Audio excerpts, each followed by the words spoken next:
ये है CCN digital और आप देख रहे हैं CCN मंडला। समय सीमा एवं विभागीय समन्वय समिति की बैठक में कलेक्टर डॉक्टर सलोनी सिडाना ने निर्देशित किया कि सभी अधिकारी फील्ड का विजिट करते हुए विभागीय कार्यों में गति लाएं। जिला स्तर के अधिकारी अधीनस्थ कार्यालयों का निरीक्षण करते हुए प्रत्येक अधिकारी कर्मचारियों को आवंटित कार्यों की समीक्षा करें। जिला योजना भवन में संपन्न हुई इस बैठक में जिले के सभी उच्च अधिकारी उपस्थित हुए। कलेक्टर एवं जिला निर्वाचन अधिकारी डॉक्टर सलोनी सिडाना ने EVM वेयर हाउस का निरीक्षण किया। इस दौरान उन्होंने वेयर हाउस की सुरक्षा संबंधी व्यवस्थाओं का जायजा लिया। कलेक्टर ने संबंधित अधिकारियों से वेयर हाउस के निरीक्षण के दौरान आवश्यक दिशा निर्देश दिए। इस दौरान मान्यता प्राप्त राजनीतिक दलों के प्रतिनिधि, संयुक्त कलेक्टर हुनेंद्र घुरमुरी, उमाशंकर मिश्रा सहित संबंधित उपस्थित रहे। कलेक्टर डॉक्टर सलोनी सिडाना ने नगरपालिका मंडला में संचालित निर्माण कार्यों की विशेष समीक्षा की। उन्होंने निर्देशित किया कि सभी कार्यों को उचित गुणवत्ता के साथ समय सीमा में पूर्ण करना सुनिश्चित करें। उन्होंने बड़ चौराहा से बिंजिया तिराहा तक BT रोड चौड़ीकरण का कार्य को जल्द पूरा कराने के निर्देश दिए। साथ ही दादा धनीराम आश्रम से आंगन तिराहा महाराजपुर तक BT रोड चौड़ीकरण, मंडला नगर की जल प्रदाय योजना, नेहरू तथा रेवांचल पार्क में संचालित विकास कार्य, गोकुल धाम तालाब जीर्णोद्धार, कमानिया गेट तथा शिवाजीपुर के मध्य खाई पर पार्किंग निर्माण, रोड रिवाइडिंग एवं विद्युत लाइन शिफ्टिंग, रपटा घाट सौंदर्यीकरण, सामुदायिक भवन निर्माण, स्टेडियम ग्राउंड में जिला स्थल पर शेड निर्माण, संगम घाट पर आश्रय स्थल निर्माण, नवीन हॉकर्स कॉर्नर, विभिन्न वार्डों की CC एवं नाली निर्माण आदि के संबंध में विस्तार से चर्चा करते हुए आवश्यक दिशा निर्देश दिए। कलेक्टर ने कहा कि नवीन स्वीकृत निर्माण कार्यों को प्रारंभ कराने के लिए सभी आवश्यक कार्रवाइयां जल्द पूर्ण करें। सीवरेज कार्य की समीक्षा करते हुए कलेक्टर ने मासिक लक्ष्य के अनुरूप प्रगति सुनिश्चित करने के निर्देश दिए। मीडिया सर्टिफिकेट एवं मॉनिटरिंग के प्रशिक्षण में कलेक्टर डॉक्टर सलोनी सिडाना ने निर्देशित किया कि आगामी लोकसभा निर्वाचन में समिति की भूमिका महत्वपूर्ण होगी। समिति सदस्य प्रिंट मीडिया, इलेक्ट्रॉनिक मीडिया और सोशल मीडिया में कड़ी निगरानी रखेंगे तथा भ्रामक एवं असत्य खबरों का तात्कालिक प्रभावी ढंग से खंडन की कार्रवाई करेंगे। अभ्यर्थियों के सोशल मीडिया अकाउंट पर नजर रखी जाए। व्हाट्सएप ग्रुप आदर्श आचार संहिता का उल्लंघन तथा बिना प्रमाणीकरण के विज्ञापन प्रसारित करने पर पोस्ट करने वाले व्यक्तियों के साथ ग्रुप एडमिन का भी कार्यवाही करें। प्रशिक्षण में CEO जिला पंचायत श्रेयांश कुमट, अपर कलेक्टर राजेंद्र कुमार सिंह, संयुक्त collector Arvind Kumar Singh, master trainer TP Mishra और श्रीकांत श्रीवास्तव सहित समिति के सदस्य मौजूद रहे। बिछिया तहसील के ग्रामों में कार्यरत समस्त महिला पुरुष कोटवारों ने जिला प्रशासन को आवेदन देते हुए बताया कि उन्हें लगभग 1 साल से वेतन नहीं मिला है। वहीं कोटवारों के वेतन वितरण में असमानता है, जिससे कुछ कोटवारों को 6 माह में, कुछ को 1 साल तो कुछ को 4 माह में वेतन मिला है। उन्हें अभी तक उनकी यूनिफॉर्म का पैसा भी नहीं दिया गया। अधिकारियों को जब वेतन या यूनिफॉर्म की समस्या बताई जाती है तो उनकी बातों को नहीं सुना जाता है, ना ही ध्यान दिया जाता है। बिछिया तहसील में कार्यरत कोटवारों ने जिला प्रशासन को आवेदन दिया है तथा वेतन की मांग की है। सर जी, हम लोगों को बहुत दिनों से वेतन नहीं दिया जा रहा है। वेतन कार्ड से हम लोग बहुत गरीबों को परेशानी उठाना पड़ता है। जहाँ तहाँ से कर्ज उठा के हमारे जीवन यापन करते आ रहे हैं। कई बार आवेदन एसडीएम को दिए, तहसीलदार महोदय को भी दिए, लेकिन आज तक कोई सुनाई नहीं हुई। बढ़ा हुआ वेतन अक्टूबर से बढ़ गया, वो तनख्वाह भी आज तक हम 1 रुपये नहीं। शासन हमारे साथ, क्या कोटवारों के साथ, खासकर बिछिया तहसील वालों के साथ, कोटवारों के साथ जो है अद्र व्यवहार किया जा रहा है। क्या गलती है उनके साथ या क्या कारण है समझ में हमको आ रही है। सूचना देने के बाद भी, जानकारी देने के बाद भी हम लोगों को परेशान किया जा रहा है। जब भी जाते हैं नाजिर बाबू कहता है कि तुम्हारा अलॉटमेंट नहीं आया या ऑपरेटर नहीं है, ऐसा कहते कहते हमको 1 साल तक गुजारा। आज दिनांक तक हमको पैसे नहीं दिया गया। इस कारण से हम लोग कलेक्टर महोदय को आवेदन। कितने महीने हो गए? अभी बड़ा हुआ तरीके तो 6 महीने का। 6 महीने से वेतन नहीं मिला। आप बताइए कि क्या समस्या आ रही है? यही समस्या है श्रीमान जी। हम कोटवार भाई हम परेशान गए। जो हमारी सैलरी डलाई जाती है समय में मिलना चाहिए। और साथ साथ में क्या है सर, खासकर बिछिया तहसील में ऐसा क्यों किया जा रहा है? आप सभी बिछिया तहसील से? हाँ, बिछिया, मवई और अंजनिया, इन्हें मिला करके बिछिया तहसील के कोटवार हैं। हाँ, 163 कोटवार हैं सर। अच्छा, हमारे बीच में यही में भेदभाव समझ में नहीं आ रहा। मंडला में बराबर दिया जा रहा है, नैनपुर में बराबर दिया जा रहा है, घुघरी में बराबर दिया जा रहा है। बिछिया में ये ऐसी कौन सी समस्याएं हैं जो अलॉटमेंट के बहाना कर रहे हैं कि क्या कर रहे हैं श्रीमान जी, हम इसको अब नहीं जान सकते। ड्रेस वगैरह किसी चीज का नहीं मिल रहा? ड्रेस का पैसे भी नहीं आए सर, अभी तक कुछ नहीं आया। ड्रेस बदल गए। ठीक, देखिए आप महिला कोटवार हैं, क्या समस्याएं आती हैं आपको? अरे हमारी बहुत समस्या समस्या है सर, हम लोगों को वेतन नहीं दिया जाता सर। काम रात दिन से लेते हैं सर, 400, 600, 1000 वेतन है हमारी, उसको नहीं देते सर। 1 साल से हो गया, बहुत परेशान है। अच्छा, कितना दिन हो गए हैं? कम से कम 1 साल हो गया। कुछ लोगों को 8 महीना, 6 महीना, 5 महीना ऐसा हो गया सर। अच्छा। लोगों को डाल देते हैं, किसी को नहीं डालते।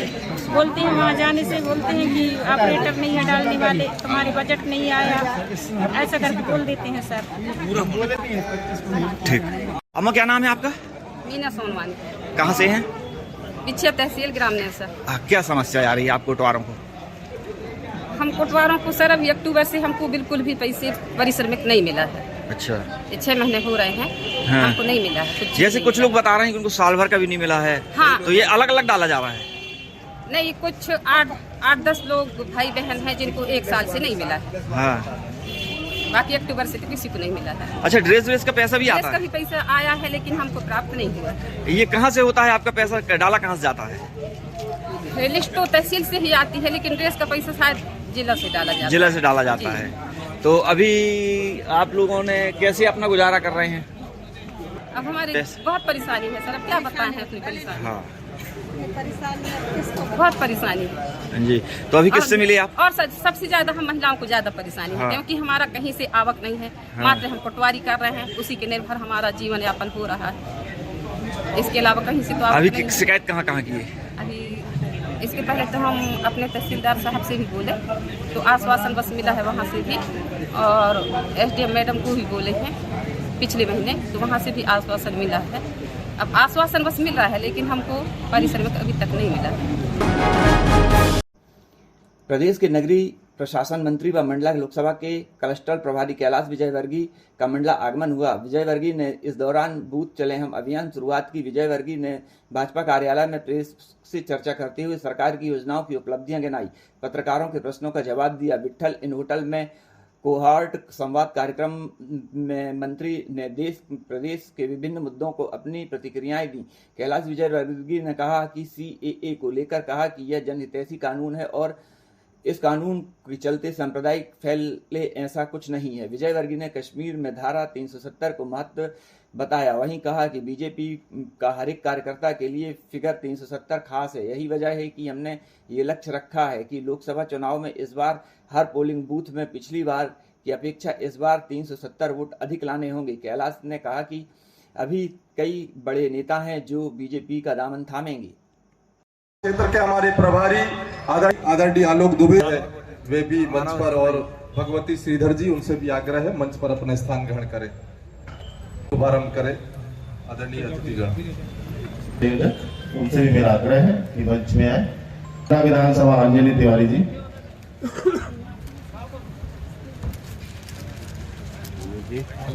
देखिए आइए, आओ देखिए भीषण जी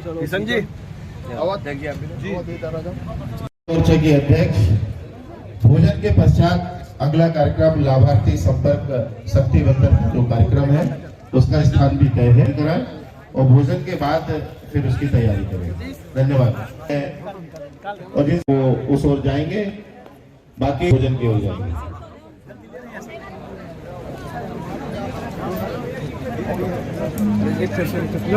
सालों से देश था हाले बेहाल, प्रगति की धीमी पड़ी थी चाल, ऐसे में सब होती आती है नारी विश्व पे वारी, और घर घर कांपे भ्रष्टाचारी। भारत का लोहा मनाया जमी पे।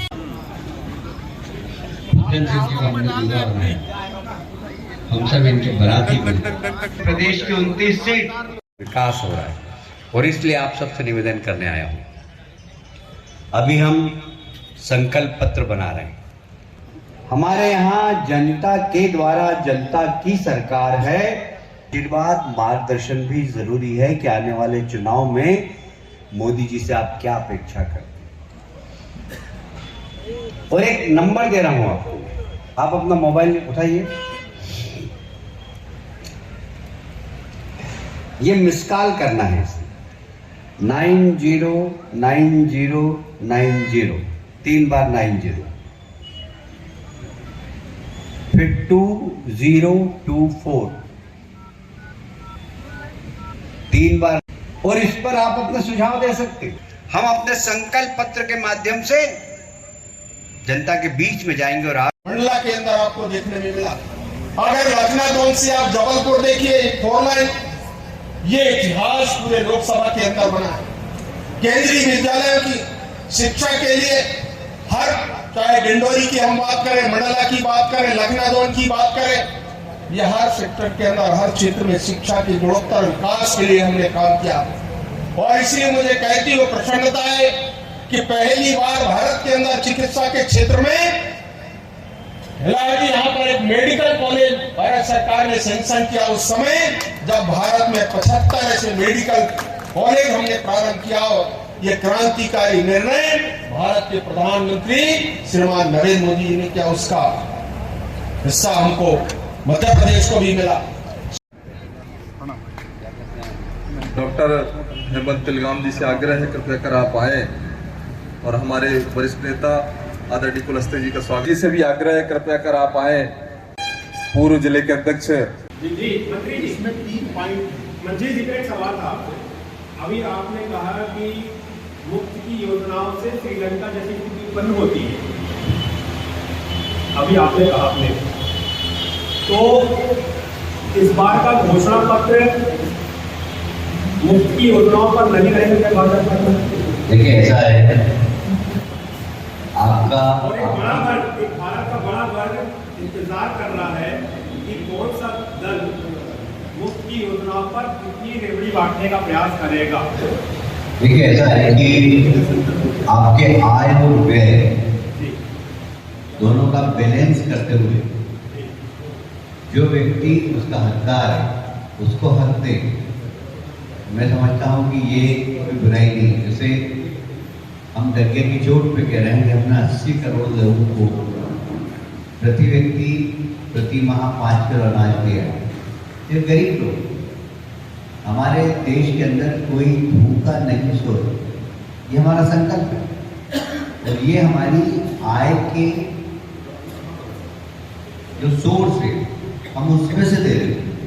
तो आपको आय और व्यय के बीच में बैलेंस करना चाहिए। ऐसा नहीं है कि चुनाव जीतने के लिए आप इतना व्यय कर दें कि सरकार का खजाना खाली हो जाए। तो जो गरीब है उसकी गरीबी दूर करने के लिए जो हमारी योजना है, जैसे प्रधानमंत्री आवास योजना, आप तो सब ट्राइबल। 2 सवाल मैं आपसे करना चाहता हूँ। एक, ममता बनर्जी ने कहा है कि जानबूझकर ये तारीख चुनी गई रमजान शुरू होने के 1 दिन पहले। हम सब समझते हैं बीजेपी का खेल हिंदू और मुसलमान को बांटने का है। दूसरा सवाल है सर, असदुद्दीन ओवैसी ने कहा है, जाहिर है सारी दुनिया को पता है कि रमजान का महीना है, वो एक समुदाय को संदेश देना चाहते थे कि अब आप लोग कागज निकाल लीजिए। 17 करोड़ मानवों को संदेश दिया कि उन्हें अब कागज निकालना पड़ेगा। मैंने कहा देश को गुमराह करने वाला बयान है। सीए का हिंदू और मुस्लिम से संबंध नहीं। सीए कानून के पीछे हमारे पड़ोसी देशों के अंदर जो अल्पसंख्यक है, हिंदू, सिख, ईसाई, पारसी, यदि हम प्रताड़ित होने के बाद यहाँ आ गए 2014 से यही रह रहे, वो वापस वहां जाना नहीं चाहते, तो नागरिकता देने का। और उसमें हिंदू मुस्लिम की कोई बात नहीं, क्योंकि वहां के अल्पसंख्यकों को हम संरक्षण देने का काम कर रहे हैं। मेरा ख्याल है कि वो इस इश्यू को डाइवर्ट करके हिंदू मुस्लिम की तरफ ले जा रहे हैं। हिंदू मुस्लिम का तो विषय नहीं। टाइमिंग को लेकर सवाल है, रमजान के 10 से 1 दिन पहले घोषित किया गया। अब ऐसा है कि सीए पहले अंतर्गत देश के प्रधानमंत्री ने बार-बार देश की जनता को आश्वस्त किया है कि हम इसको लाएंगे। और देखिए ऐसे बहुत कम लोग, संख्या उनकी बहुत ज़्यादा नहीं है, जो लोग वहाँ से आए और उन्होंने नागरिकता ली 2014 के बाद। यदि हम, मुझे लगता है कि बड़ी मुश्किल से 1 लाख, बड़ी मुश्किल से, यदि 1 लाख लोगों को जो वहाँ पर प्रताड़ित हो रहे हैं, जो अपने धर्म और संस्कृति को बचाकर यहाँ रहना चाहते हैं, और कोई देश है नहीं जो इन लोगों को संरक्षण दे सके। इसलिए भारत अपनी जिम्मेदारी निभाई है और उन लोगों को संरक्षण देने का काम किया है। मैं नहीं समझता कि ये राजनीतिक मुद्दा है, इसलिए इसको राजनीतिक दृष्टि से नहीं देखा जा सकता। जिस तरह शिक्षा भाजपा का प्रमुख एजेंडा रहा है, भाजपा को इसका लाभ भी मिल रहा है। आने वाले समय में रामनवमी है, संभव है लोकसभा चुनाव मतदान की तारीख भी अपने रामनवमी के ही समय में, इसका कितना लाभ देख पाते हैं? लाभ मिले? देखिए, ये जो मुद्दा हमारा अभी जानते हैं कि हम लगभग 4 चुनाव, ये हमारे संकल्प पत्र का किस्सा राम मंदिर बनाए, और ऐसा भी नहीं कि सारा देश जानता नहीं, हमने 4 सरकारों को बलिदान किया राम मंदिर जीतते थे। मध्य प्रदेश पटवारी की सरकार थी, राजस्थान, हिमाचल प्रदेश, हमने 4 सरकार, हम राम मंदिर के प्रति बने, इसके प्रति हम संकल्प करो। उन्होंने आप सरकार, उसके बाद उन्होंने सरकार छोड़ दी। ये सरकार का विषय नहीं, देश की जनता की भावना का विषय, और हमने देश की जनता की भावना का ध्यान रखते हुए उनकी जो हमारे संस्कार और संस्कृति की प्रति प्रतिबद्धता है, उसको ध्यान में रखते हुए भारतीय जनता पार्टी ने इस विषय पर वो अपना मुद्दा बनाया। हमें गर्व है कि 500 साल से जो समस्या थी, उसके निराकरण कराने में मोदी जी की सरकार सफल रही, और समय सीमा में मंदिर निर्माण भी हुआ, पर इसका राजनीति से कोई लेना देना नहीं, ये हमारी प्रतिबद्धता। कांग्रेस के लोकसभा प्रत्याशी ओमकार सिंह मरकाम मंडला आगमन हुआ, जहां उन्होंने पत्रकारों से चर्चा की। वहीं पार्टी कार्यालय में कार्यकर्ताओं से मुलाकात की। पत्रकारों ने उनसे पूछा कि कैलाश विजयवर्गीय मंडला पहुंचे हैं। उन्होंने कहा कि कांग्रेस के लोग पार्टी छोड़कर भाजपा में शामिल हो रहे हैं, तो कांग्रेस को कैसे विजय हासिल होगी। कांग्रेस के लोकसभा प्रत्याशी ओमकार सिंह मरकाम ने कहा कि जो कैलाश विजयवर्गीय कांग्रेस के लिए बात कर रहे हैं, भाजपा के लोग इस समय देश के कई लोगों पर दबाव बनाकर भाजपा में शामिल कर रहे हैं। उन्होंने कहा है कि मेरा मानना है कि भाजपा के प्रत्याशियों की कमी आ गई है, इसलिए वे कांग्रेस के या अन्य दलों के लोगों को पार्टी में शामिल कर रहे हैं। भाजपा दूसरे दल के लोगों पर आरोप लगाती है, और जब वह भाजपा में शामिल हो जाते हैं तो वह पाक साफ हो जाते हैं। यही भाजपा की नीति है, यह सब जनता समझ रही है। ये माननीय कैलाश विजयवर्गीय जी को मैं बताना चाहता हूं कि मुझे ऐसा लगता है कि जो आप हमारे लिए बात कर रहे हैं, कहीं वो भाजपा के अंदर तो नहीं है, क्योंकि जिस तरह से भाजपा के लोग इस समय देश के कई दल के लोगों को दबाव बना करके अपने दल में सम्मिलित करा रहे हैं, तो मेरा तो मानना है कि भाजपा में शायद प्रत्याशियों की कमी होगी, इसलिए दूसरे दल के लोगों को दबाव बना करके भाजपा में शामिल कराने के जो प्रयास चल रहा है, ये उन्हें आत्मचिंतन करना चाहिए। हमारा कहना है, क्या भारतीय जनता पार्टी में कार्यकर्ता नहीं है? क्या भारतीय जनता पार्टी में प्रत्याशी नहीं है कि दूसरे दल के लोगों को दबाव बना करके जिस तरह से आज भाजपा अपने सदस्यता दे रही है, तब तक उनके ऊपर आरोप लगाते हैं, जब तक वो दूसरे दल में है, और भाजपा में जाते ही उनके सारे आरोप खत्म हो जाता है, वो बहुत पाक साफ हो जाते हैं। ये जो दृश्य है जनता समझ रही है। आवेदक पुरुषोत्तम लाल ने बताया कि उनकी जमीन घुघरी में पदस्थ शिक्षक नरेंद्र प्रसाद झारिया ने उनकी 30 आरे जमीन अपने रिश्तेदार पुनियाबाई के नाम में करवा ली है। आवेदक ने जमीन पाने हेतु जिला प्रशासन को आवेदन दिया है। क्या नाम है? पुरुषोत्तम लाल। कहाँ से सैलवाड़ा घुघरी के पास। क्या समस्या है? मेरे जमीन जो है 30 आरे पुनियाबाई के नाम में चला गया है। कैसे चला गया? वो शिक्षक है, साठ गांठ करके अपना बना लिया। चाचा की जमीन भी खरीद। कौन शिक्षक, क्या नाम है? नरेंद्र प्रसाद झरिया, घुघरी में एक मकान है। अच्छा, तो उसने आपकी जमीन को अपने नाम में करवा लिया? हाँ, माँ के नाम में करवा लिया उसकी, मेरी बड़ी माँ के नाम में चला गया है। अच्छा, तो वो आपका रिश्तेदार है? हाँ, बड़े पिताजी का लड़का है, भाई लगता है, लेकिन चाचा की जमीन भी खरीद लिया और मेरी जमीन को साठ लिया 30 आरे। अच्छा, तो आए दिन विवाद होता है उसमें। मेरे पास पट्टा है, कब्जा में हूँ मैं, बीमन में उसका चला गया है। 46 के 76 आरे करा लिया है। तो तुम्हारा भाई लगा वो? हाँ, भाई बड़े पिताजी। क्या नाम है उसका? नरेंद्र प्रसाद, शिक्षक है। कहाँ पे है शिक्षक? अभी छोला टोला में, पहले लाटो में रहा है। अच्छा, तो धोखे से आपकी जमीन ले लिया है? हाँ, बीमन में चढ़ावा लिया है। कितनी जमीन है? 30 आरे जमीन। तो ये किस पटवारी ने किया? ये पटवारी फिर सन 2002 में बिगड़वाया है। अच्छा। पटवारी यहाँ के थे पहले, कौआ डोंगरी के वो झरिया, वो बिगाड़ के चला गया, खत्म हो गया। अच्छा अच्छा। तो अभी आवेदन कहाँ कहाँ दिए? आवेदन यहाँ दिया हूँ मैं अभी न्यायालय में, और तहसीलदार के पास आवेदन लगा है मेरी। अच्छा, ये चल रहा है अभी तहसील में चल रहा है? वहीं, और तहसीलदार साहब 7 बार तक गया मिलने, कोई सुनवाई नहीं कर रहा है। क्या चाहिए आप, क्या आपको? मेरे जमीन 62 आरे होना चाहिए 420/3 नंबर में। अच्छा। तो वहाँ 3200 पक रहा है, बस ये समस्या है।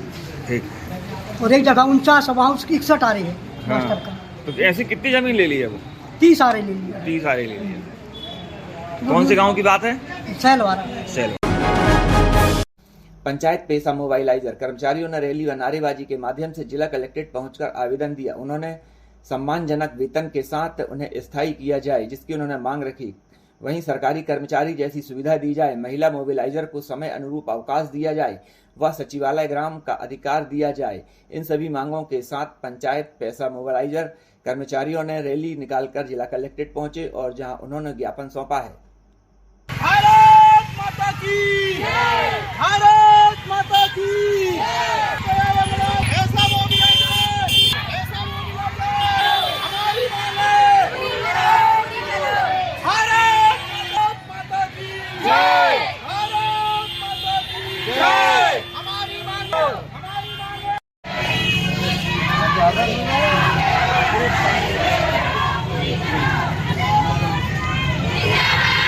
हो गया।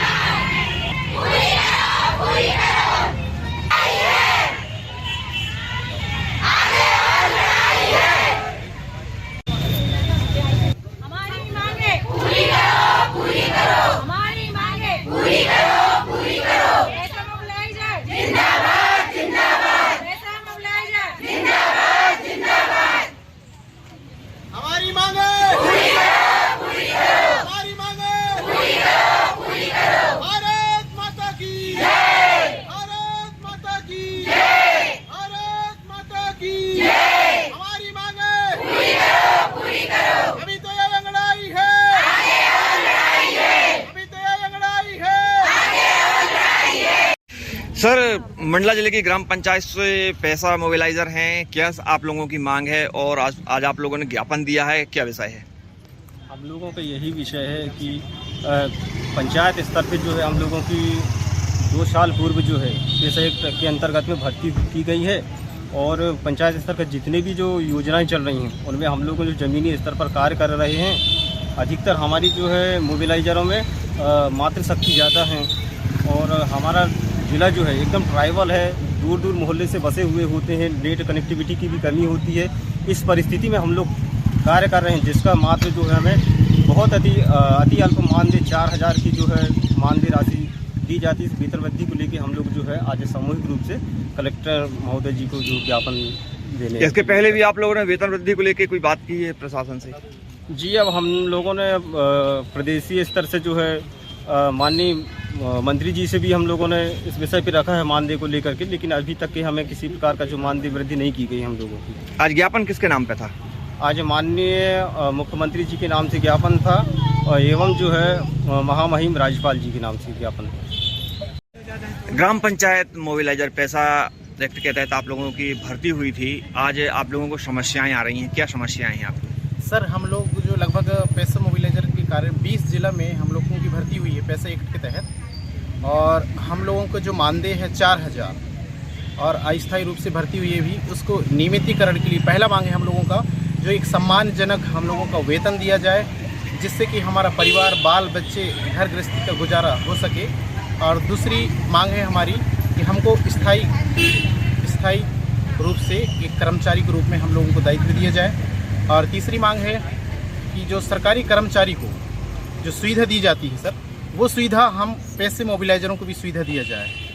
और चौथा है मांग है सर हम लोगों की जो अधिकतर मात्र हमारी बहना है, महिला हैं अधिकतर पंचायतों में, जो कि मात्र वंदना अवकाश के तहत जो उनकी छुट्टी मिलना चाहिए सर, उनको भी शासन के तहत पूरी तरह से उनकी छुट्टी का एक आदेश संचालनालय से हमको आदेश मिले सर। और पांचवा मांग है सर हम लोगों की वेतन वृद्धि जो कि सम्मानजनक 15,000 से ऊपर हो सर, जिससे हमारा घर गुजारा और सर एक और मांग है जो कि पैसा मोबिलाइजर का जो काम रहता है पैसा एक्ट के तहत, सर पैसा एक्ट के तहत जितने ग्राम सभा होते हैं सर, उन ग्राम सभा का सचिवालय का मुद्रा का दस्तखत हम लोगों का अधिकार हमको प्राप्त होना चाहिए सर। यही हम लोगों की मांग है सर, जो कि बहुत ही हम लोग अल्प मानदेय में कार्य कर रहे हैं, जिससे हम लोगों को घर गुजारा करने बहुत ही समस्या हो रही है सर। हम 3 साल होने जा रहे हैं कार्य करते, पर हम लोग इतनी कम मानदेय दिया जा रहा है सर, जो कि रोजगार गारंटी के तहत भी हम लोगों को पड़ता नहीं पड़ रहा। इसलिए हम शासन से यही निर्देश करते हैं कि हम सभी लोगों की मांगों को पूरा करें सर, और हम आपके माध्यम से सरकार तक ये सूचना देना चाहते हैं कि हम सबकी जो मांगे हैं पूरी करें और हम लोगों को एक सम्मानजनक वेतन के रूप में हमको प्राप्त हो सके। मैडम, मंडला जिले की समस्त ग्राम पंचायत के जो पैसा मोबाइलाइजर हैं उनके साथ आप लोग भी आए हुए हैं, क्या समस्याएं हो रही हैं आप लोगों को? सर हमारी सबसे ज़्यादा समस्या यही हो रही है कि हम लोग 2 वर्ष पूर्व से और अभी तीसरा वर्ष हमारा कंप्लीट होने जा रहा है, तो हम अति अल्प मानदेय पे कार्य कर रहे हैं जो कि 4,000 है। अभी सरकार की जितनी योजनाएं आई हैं उसमें हम लोग और मोबिलाइजर साथी ने सभी ग्राम पंचायतों जितने 20 जिले हैं और 89 ब्लॉकों में सभी मोबिलाइजरों ने ज़मीनी स्तर पर कार्य किया है। जैसे ये सरकारी योजना जो लाडली बहना योजना जो आई थी, उसमें भी मोबिलाइजरों ने घर घर जाकर हितग्राहियों को इस योजना के बारे में जानकारी दी। और अभी की स्थिति में जनमन शिविर का जो चल रहा है, जनमन योजना जो चल रहा है, आवास योजना, उसमें भी हम मोबिलाइजर KYC, आयुष्मान कार्ड और जो भी कार्य हमको बताए जा रहे हैं हम लोग वो कार्य कर रहे हैं। मैडम, जैसा कि आपने बताया कि अल्प वेतनमान है आप लोगों का, इसके पहले आप लोगों ने इसकी मांग नहीं की? सर इसके पहले हमने 3 बार मांग कर चुके हैं, एक प्रदेश स्तर से भी कर चुके हैं, दूसरा हमने जिला स्तर से भी किया है और हम लोगों ने यहाँ तक कि केंद्र शासन तक भी अपनी जानकारी पहुँचाने की कोशिश की है, पर शायद वहाँ तक नहीं पहुँच पाया है। इसलिए हमारे वेतन वृद्धि में अभी तक कोई भी मांग पूरी नहीं हुई है, जो कि 4,000 ही बना हुआ है। ये नियुक्ति आपकी संविदा से होती है या फिर रेगुलर रहती है? अभी हमारी नियुक्ति रेगुलर नहीं हुई है, उसी की नियमितीकरण के लिए हमने मांग की है कि हमारी जो नियुक्ति है उसको नियमित किया जाए। कितने मोबिलाइजर होंगे जिले में? जिले में मोबिलाइजर सर हमारे जो 440 है। 440 के लगभग है। भारतीय स्टेट बैंक मंडला में फर्जी तरीके से नियुक्ति लेकर नौकरी करने का मामला सामने आया। जानकारी अनुसार भारतीय स्टेट बैंक की मुख्य शाखा प्रबंधक ने कोतवाली थाना में शिकायत की। बैंक में कार्यरत महिला पिछले साल मई से नौकरी कर रही है। मामले का खुलासा तब हुआ जब बैंक कर्मियों के KYC की जांच बैंक के द्वारा की जा रही थी। महिला के आधार कार्ड, पैन कार्ड के नंबर बैंक के दस्तावेजों के मिलान नहीं हो रहे थे। भारतीय स्टेट बैंक मंडला शाखा द्वारा उच्च अधिकारियों को इसकी जानकारी दी गई। वह दस्तावेजों के आधार पर महिला के ऊपर FIR दर्ज कराई गई।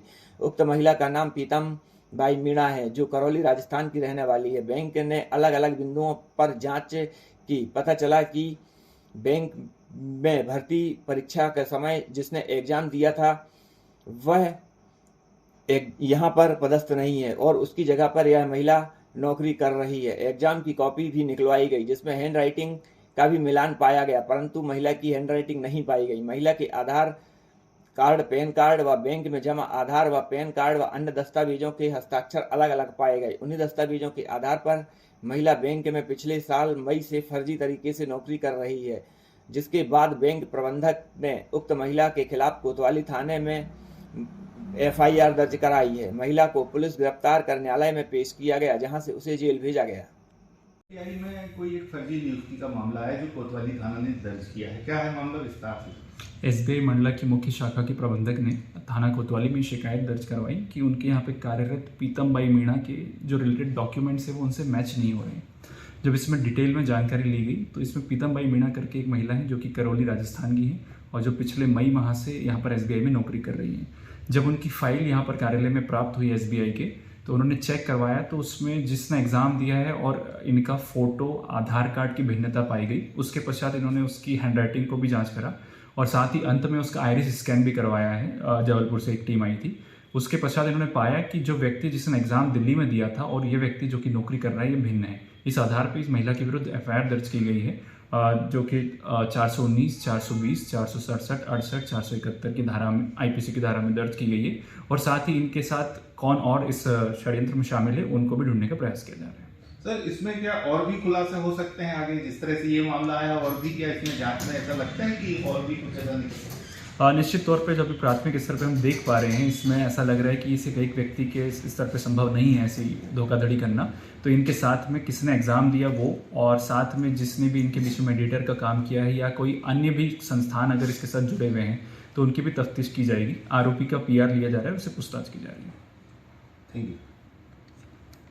मतलब फर्जी दस्तावेज बनाने की 467-68 IPC और इम्पर्सोनेशन मतलब किसी और व्यक्ति